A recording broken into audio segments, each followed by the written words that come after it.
Amidst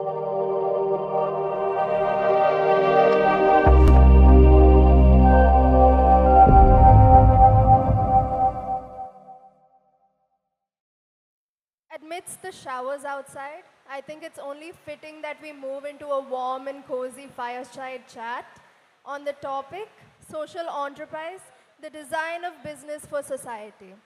Our moderator for the session is Anisha Cherian, who is a past president of Thai Kerala and the founder director of Chemmanur Academy and Systems Private Limited.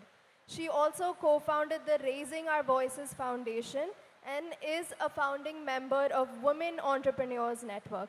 Inviting you to the stage, ma'am. And our speaker for the session is Deepa Krishnan, who is the founder of Magic Tours of India. Ma'am, I invite you to please introduce our speaker for the session as well. It's a privilege for me to introduce to you Deepa Krishnan. The topic is how to design a social business for society. Deepa is founder of Magic Tours of India, the Magic Room, a pioneering social enterprise that upskills and employs youth from slum communities. It started in 2002. It is a pan-India organization operating in 28 cities, offering more than 300 curated experiences from heritage walks, food trails to village visits and craft tours co-created with the local communities to empower women, artisans and craft persons. Her work has been featured in National Geography, Forbes, The Guardian, Singapore Airlines, etc. She also founded the Magic Room, an initiative that supports Indian textiles and crafts while providing livelihood opportunities for women in Mumbai. She was recognized by the British High Commission as one of the remarkable Indian women for her contribution to social impact and entrepreneurship. She has an MBA from IIM Calcutta, has led initiatives like the Abu Dhabi for slum education and livelihood.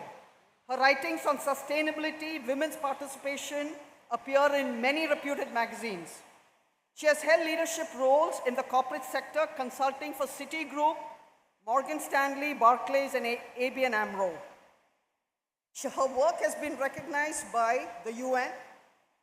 She has worked on 20+ rural projects in rainwater harvesting and micro enterprise for tribal communities. Okay, she's been featured in TV documentaries, BBC, History Channel, Travel, Living, NDTV.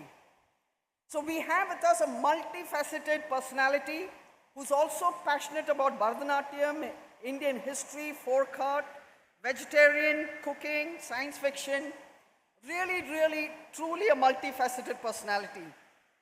And I met two of her classmates here, and they told me that she was also quite a rebel and maybe a little scandalous in college. She believes that abundance creates more abundance, each venture strengthening the other while serving a social purpose. Her philosophy is, when you work from your innate nature and spread joy, the universe responds. It always does. So now let's dig deeper into this multifaceted, very colorful personality we have, Deepa Krishnan. And I had a long, chat with her yesterday, and she mentioned that Magic Tours, she has 2.2 million views. And then I asked her, that's fantastic. How did you do that? And then she said, she is the model, okay? She doesn't have anybody else, doing the, the textile and all that. She's a model. And then I said, what is the secret? How come you have so many views? And she said, it's my husky voice, my colorful personality. So let's hear from her. Hello, can you hear me? This is the husky voice. I record videos every morning in this voice. And it is through these videos that I reach large audiences for my business.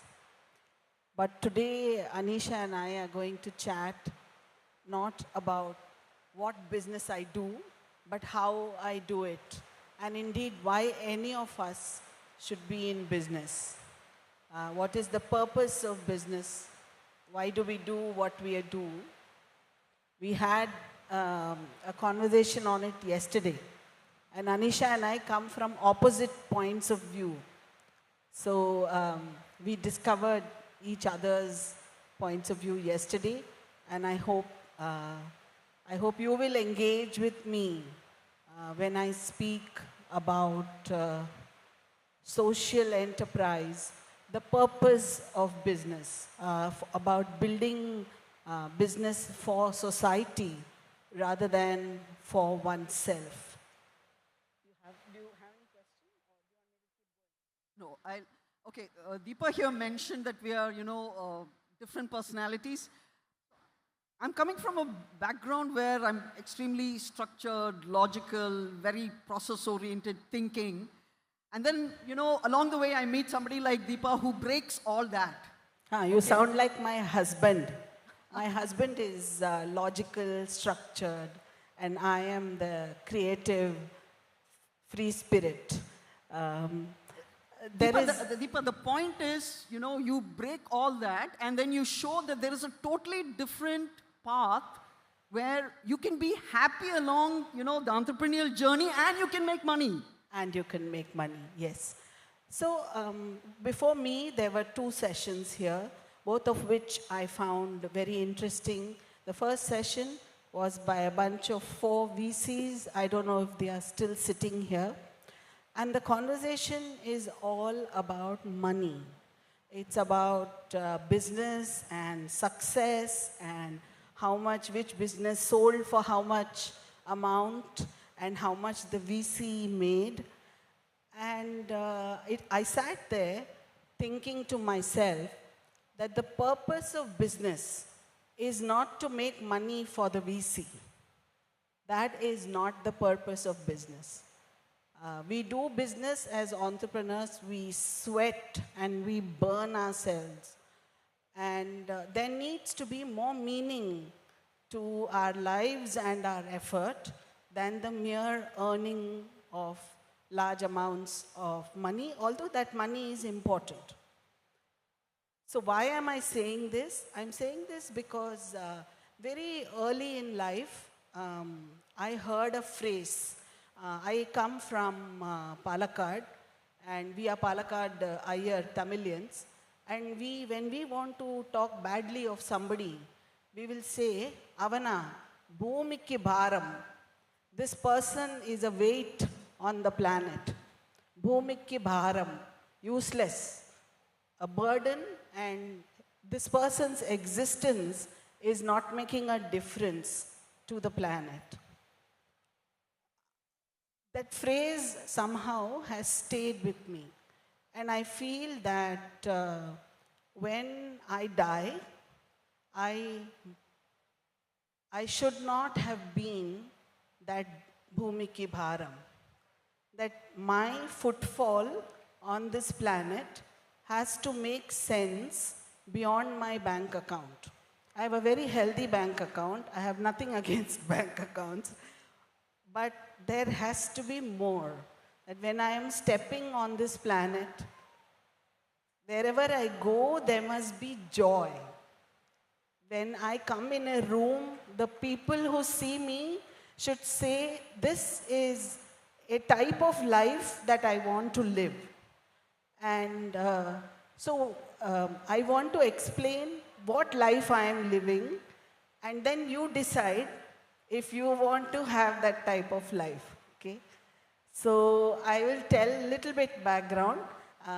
Like all good Tamil Brahmin girls, I also studied very well, always first bench, went to IIM Calcutta, got married, I married IIT, IIM boy, so perfect. Then had a baby, got a job, bought a car, bought a house. I did all of these things, had a corporate career. And then I hit, I think I was 35. And then I started asking myself, and in those days I was spending 2 weeks in London and 2 weeks in India. And then I started asking myself, Deepa, what is the purpose of life? Is it only making money? So all these questions I started answering. And just like Divya Krishnan, the speaker before me, I also decided, see, when women have midlife crisis, we go to the nearest NGO. That's what we do. When men have midlife crisis, they buy bikes, fast cars, or have affairs. These are the three for men. For women, we have no choice, only this NGO. So I also went to the nearest NGO and started some work. Within 6 months, I realized that this is a complete waste of my capabilities, because I was handling, very large projects, and I'm capable of much more. So I started a tour company, and our company employs young people from slums. I believe that everybody is doing tourism. There's lots of tourism companies all over Kerala. But I wanted to build in, remember, should not be Bhumi Ki Bharam. So I wanted to build in some formula inside my company that by its very existence, this business has a good purpose. Its DNA itself is good. So when the basic seed is good, then all good things will come out of it. So I went to a non-profit called Akanksha Foundation. I'd like some water if you don't mind. And they were working with children in the area of education. So we identified some students who were 18 plus years old, and I created a offbeat and experiential tour of Mumbai called Mumbai Local. So in this local tour, it was for foreigners coming to India, and we would take them by our famous Mumbai local train, by our famous red BST bus, by our famous Kali Pili yellow taxi. We would feed them bhel puri, show them Marine Drive. And the guides for this tour were these children from the slums. I say children, they were young adults, they were 18 years plus. And they came unable to speak English.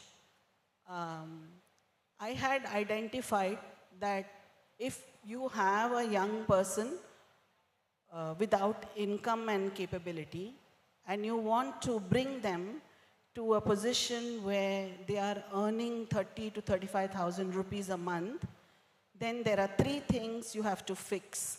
First, they have to be able to speak English. Second, they have to get a college degree, because without a degree, there is no job in India. And the third, they have to become digitally savvy. So I am talking to you about almost 15 years ago. At that time, people were not as savvy as they are now. So we got these children, we trained them to do this tour. Hello, my name is Parveen. We are standing at the gateway of India. And I wrote these scripts for them. We taught them, trained them. We went and convinced their parents that this was good for them. And we said, we will pay during this training period, because the poor do not invest in their children. You have to do the investing. So these children became tour guides for foreigners who came to Mumbai. The initial tours were very difficult, but after some time, I noticed that these students, most of them were girls, they all started changing. They were like mice, and they became like tigers. And I wondered from where this confidence came in these girls.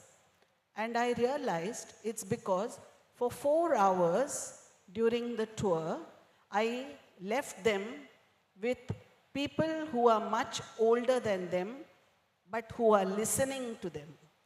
So I give a lot of talks on leadership, okay? But this is leadership in action. So these students were talking to all these Dutch and American and French visitors, and if they say cross, they will cross. If they say eat pani puri, they will open their mouth. And so for 4 hours, my girls were the boss. And this ability to lead changes you.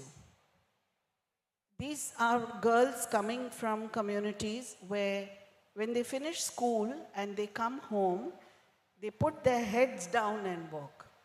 Because you don't want to engage and you don't want to get into trouble, you put your head down and walk. In that street and those slums, they are now role models. Many of my girls have done MBA. They have purchased houses. To buy a house in Mumbai, it is some other level of achievement. No? I wish I could show you videos.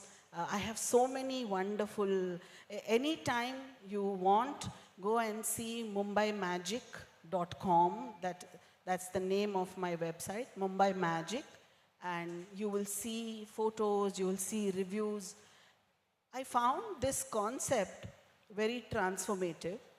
So these students not only became guides, we gave them laptops and we taught them tourism operations. Because we have 3 goals. One is improve the English, 2, become digitally savvy, and 3, get a college education. So we made it a precondition that you can enroll in the Mumbai local tour only if you parallelly enroll for college. The timings of the tours were designed to suit the college timings. And each child got a laptop in an era when laptops were very expensive. And I found over 2-3 years, they were unrecognizable. My girls, they dressed smartly, they spoke smartly. I remember once, I was sitting in Taj Mahal Hotel and with a guest, and the tour was about to start. And the guide called me. She said, ma'am, actually not ma'am, they called me Didi. So Deepa di, tourist aapke saath hai, please send her out so that I can start the tour.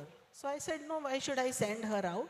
You come in and you take this lady from here. I was sitting in Sea Lounge restaurant.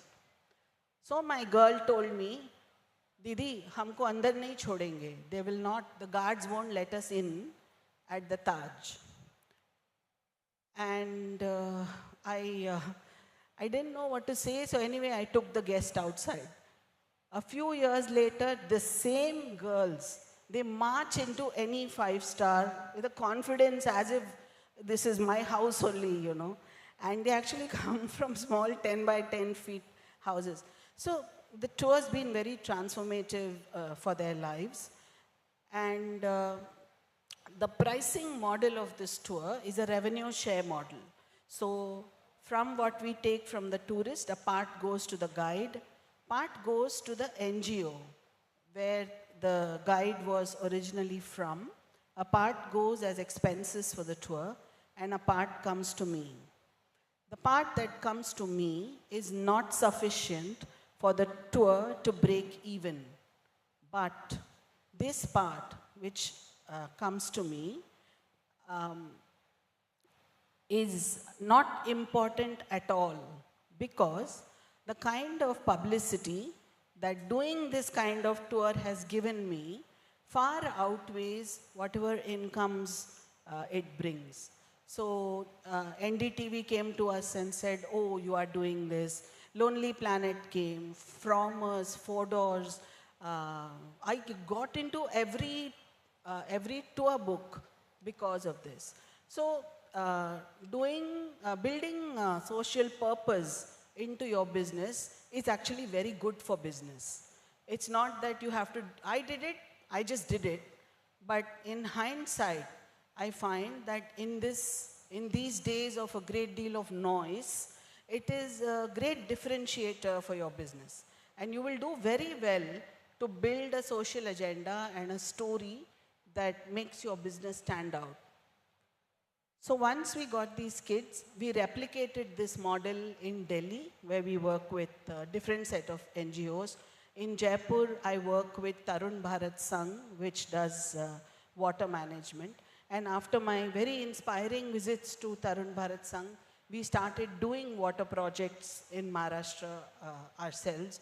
In Agra, we support the Wildlife SOS, Bear and Elephant Rescue Center, and so on and so forth. So what's happening with the tours is that the tour income is not just with me, but is also going to a larger community. And I'm benefiting for sure, because it is bringing me more and more business. It's bringing, because tourists want to do conscious travel, they want to do good when they travel. So it is very, very good common sense.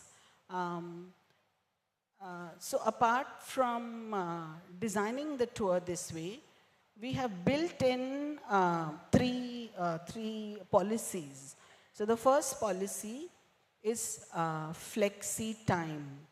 So because our employees are all students, we give everybody time. You come when you want, go when you want. This is the work that you have to finish. And so some of them are young mothers, so they come based on their children's needs. Some come once a week, some come every day. Some come because they need a quiet place to study. That's why they come. So flexi time and flexi location, this we have built in. And there's tremendous day-to-day freedom in how you work, and I don't get into it. I do not set foot in my office. My office is run by the kids. They play whatever music they want, do whatever they want. It's a place for young people to gather, and I don't want to be the gray hair over there spoiling their mood. I'm available for daily supervision, which happens on calls and happens on the phone, but I try not to get into their hair every day. And they run it pretty well by themselves. The reason they run it so well is because of the last principle that we've put in, which is profit share. All the kids are on profit share. It is in their interest that the business makes money. They are very keen that every tour runs profitably, and they will chase each other to do the accounting and to get the money in. They look for complaints. They give me feedback on how to improve the tours. It's pretty much an organization that is run by the students, and they select the next batch, and they want to make sure that it's running. Thank you, Deepa. That was really, really beautiful. Please, she deserves a round of applause. Okay, what an amazing business model, I have to say. Okay, I mean, I am Calcutta, then the corporate sector, and then into social enterprise, and then bringing young adults from the slums, empowering them to an extent where they can walk anywhere. Okay, and the entire business model is based on that. One aspect, when we were chatting yesterday, is during the COVID, the entire Magic Tours crashed like all other, tours. And how we were able to kickstart Magic, the textile business, and then you use the same set of students for that, and the level of ownership. You spoke about their level of ownership in terms of how they protected the brand, the company, they protected you, and how they sold. That was such a beautiful story, Deepa. So what she's talking about is, I was very happy with my life because my tour business was growing. We are now the largest guided tours company in India, producing walks and tours run as a social enterprise. We are across 28 cities, and I was in a very happy zone. And then suddenly this whole engine stopped when COVID came, and I was stuck with, see, in a services business, there are only two costs. There is rent and there is salary, only these two. So if you want to survive when your income is zero, then you have to fire people, or you have to close your offices. And I was in no frame of mind to fire any of my staff, and I could not. How could I, right?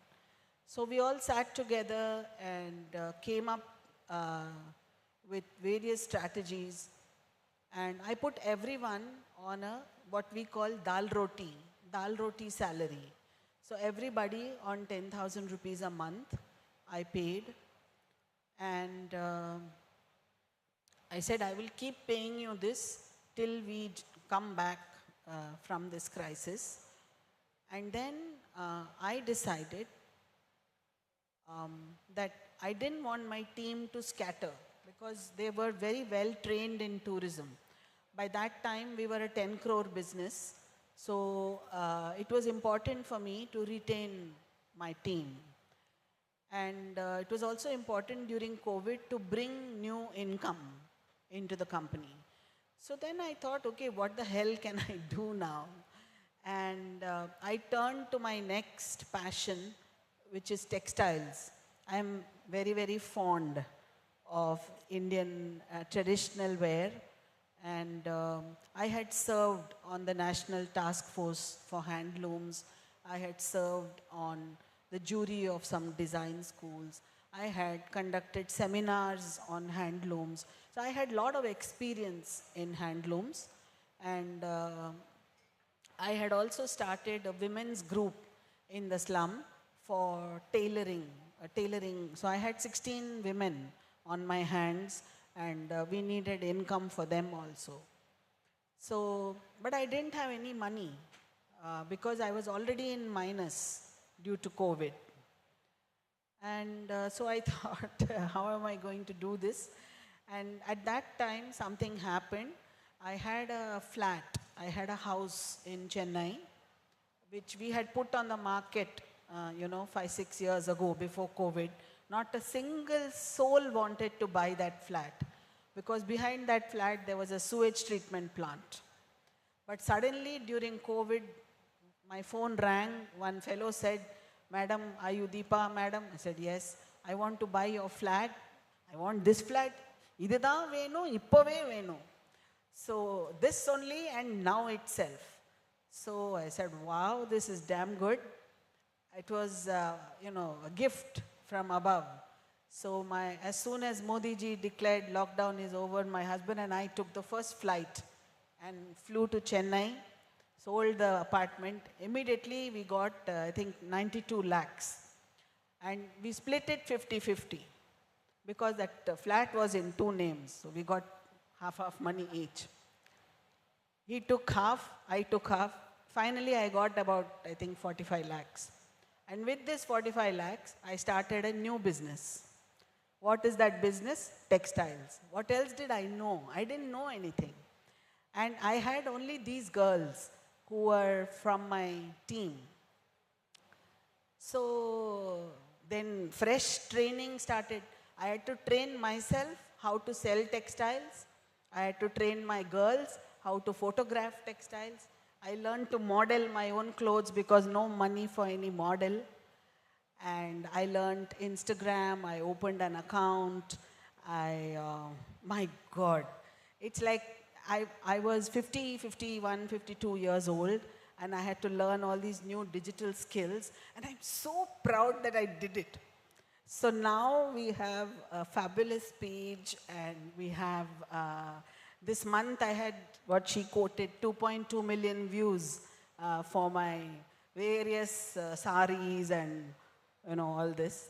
So I was very thrilled. And the textile business, which started as a temporary solution for travel, has become a separate business of its own. And it has survived the test of pricing. So let me explain that. When I started textiles, again, it is this Bhumi Ki Bharam concept. So I said, how can I make this business? Inside the business, there must be the formula for good. That means when the business runs, it is automatically doing good.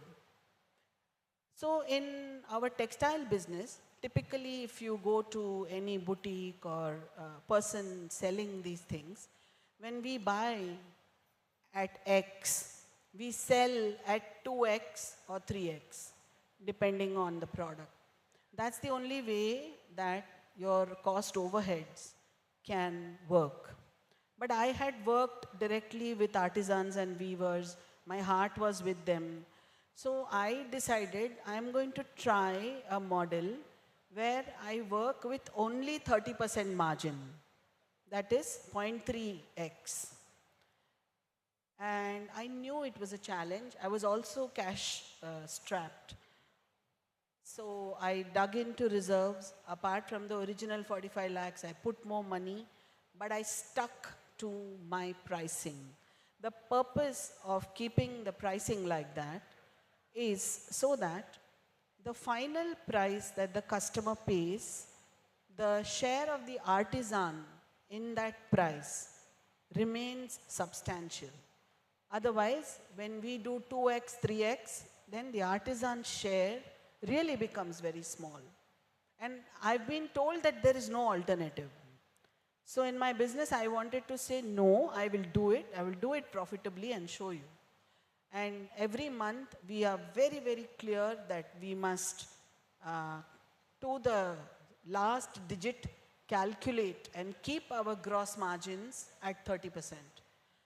By doing this and teaching my staff to do it, now my girls do the pricing of the textiles, right? But I have passed on this rule. This is how you price. And now the business runs like that. That formula is set. That is my job. Now I don't go every day and do pricing. They know how to do it, okay? So one is setting the pricing in a certain way. The second thing, and the way we have built the goodness into the business, is we do not work on what is called consignment basis. In textiles business, the most important thing is inventory risk. Who took the inventory risk? Most very fancy sellers put the inventory risk on the artisan. It's the artisan or the seller in the village who is putting the money in yarn and thread and labor and holding stock. बिका तो हम आपको पे करेंगे, नहीं बिका तो आपको माल वापस कर देंगे. They are so used to this exploitative system that they freely offer it to me. They know that this madam's face will sell the textile. So they freely offer this scheme. And I say, नहीं, हम जो बेचेंगे, हम खरीदेंगे और बेचेंगे. And I know it's stupid. I know it's stupid. But this is the model I want to work. I will stand with the artisan and carry the risk. I will do it. That's just about building formulae into your business so that this, when I am walking, when I go to artisan village, my footfall is welcome. I am not a load on the planet. For me, this is very important. I don't know how it is for other people, but this is a fundamental for me, that whatever I do, these rules must be baked into that system. So, so we don't do this consignment business. And 3, we pay very fair prices. We don't sit and Fab India and big companies are absolutely killing artisans. And we source from non-profits. We work directly with tribal groups, marginalized. I work with the Baiga community. Nobody has even heard of Baiga. Baigas are tribals in the forests of Madhya Pradesh. No, the women are all tattooed and all. Nobody has heard. But we do. We create products and I carry the risk. Banao 50 necklace, main bechungi. So I think every time by being the sword and the shield, when you behave like that, you stand in front and you take a less capable person and shield them. Because artisan cannot carry risk. Artisan is a creative person, let them do that. You do the business. That's how I look at it. In fact, I have to tell you one thing. First time I ordered a bunch of stoles. You know stole, right? Which she's wearing, this stole. I ordered a bunch of stoles from Gujarat. Then when I was making the payment, I asked Shamji bhai, "Aapka pura naam kya hai? What is your full name?" He said, my surname is Harijan. You understand Harijan? Harijan is Gandhi's word for the Dalit. And he said, my surname is Harijan. And I wrote that check. It was my first payment.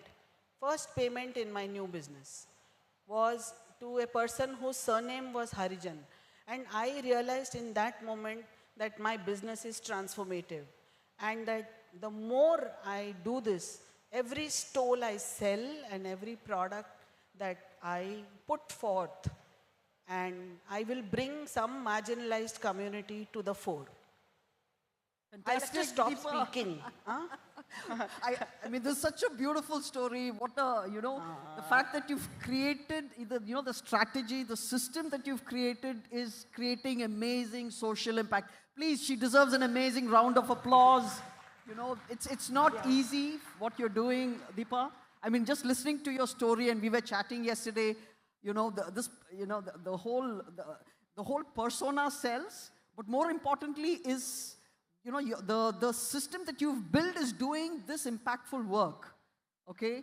And that's amazing. And what she taught me is, what you taught me, I have to say, is you can do amazing work along the journey, and she also told me her figures. So it's not like NGOs are always, losing money.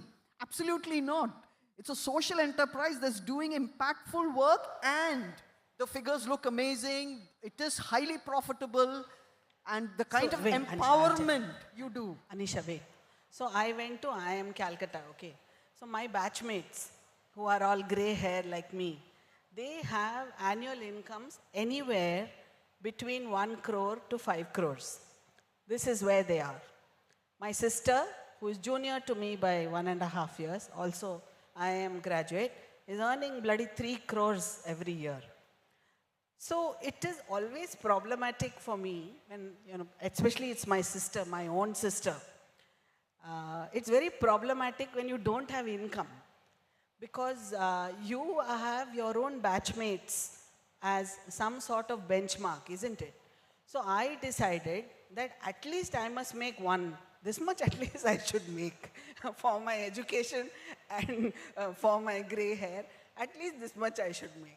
So now our business is 12 crores, which is including tourism and textile. And I am making that one which I want to make. So I can make more. If I don't put all these silly, stupid rules in my business, I can make more. I know it. In my tourism business, this business is crazy.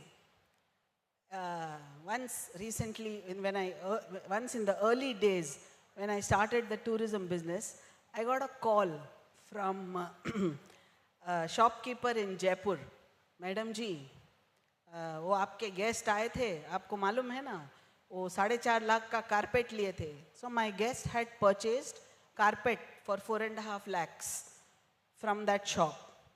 That man told me, आपको तो मालूम है ना, इसमें 1.5 लाख आपका है. Don't you know that 1.5 lakhs out of this is yours? तो आप लेते क्यों नहीं, madam? Why don't you take this money? I realized that for that tour, I have charged that customer only 10,000 rupees. Okay. And if I take this 1.5 lakhs, I'll be super rich. And that's the nature of the business I'm in. So basically it's a flowing, बहती गंगा है, उसमें हर कोई नहा सकता है. Everybody can take advantage of this money. But you really have to think very hard. I have my parents to thank. My parents are school teachers. They brought us up like this. So I am staying away from all this. And I'm saying that enough, what am I going to do with even this much money? What am I going to do? I don't wear gold. I don't want to buy a yacht. I don't want anything. I just want some few good things that I can afford. So what now? Now, wherever I go, there must be joy. And I believe, like now, I'm just coming from Telangana. I took a group of tourists on a Telangana craft and culture trail. We went to Warangal, where they make dharis, carpets. The dhari wala told my full group, "Oh, madam ji hai, iske liye hamara Diwali acha ho gaya." So everywhere I go, I get blessings of so many people. So many people. आप नहीं थे तो ये नहीं होता madam, आप किए तो हुआ. They will tell you this. So these are the blessings, no? Then what more? That blessing will come to me, it will come to my child, it will come to my family. What more do we need, no? So the purpose of business is to enable you to live in joy. The purpose of business is not to make money.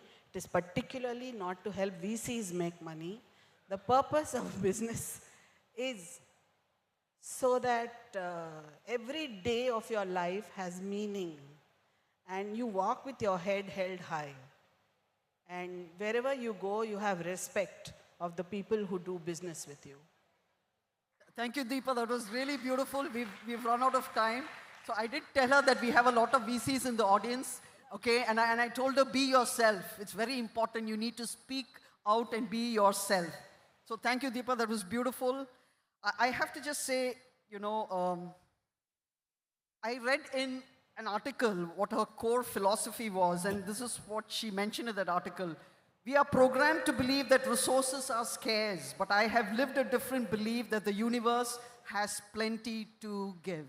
So this is that abundance mindset that we are talking about, and she's made an amazing, amazing, beautiful business model with impact and income. So thank you very much, Deepa. Thank you for this beautiful session. Thank you both for a beautiful session. And to reiterate, that was a beautiful story of how a midlife crisis has led to the powerful and inspiring social enterprise it is that you lead today. I would like to now invite Krishnan Nair, President, Western Indian Cashew Company, Private Limited, to hand over the memento to our speaker. This Hari is my junior. Okay, I am the senior one. He is junior by 1 year at IIM Calcutta. So he is the one who has invited me for this session.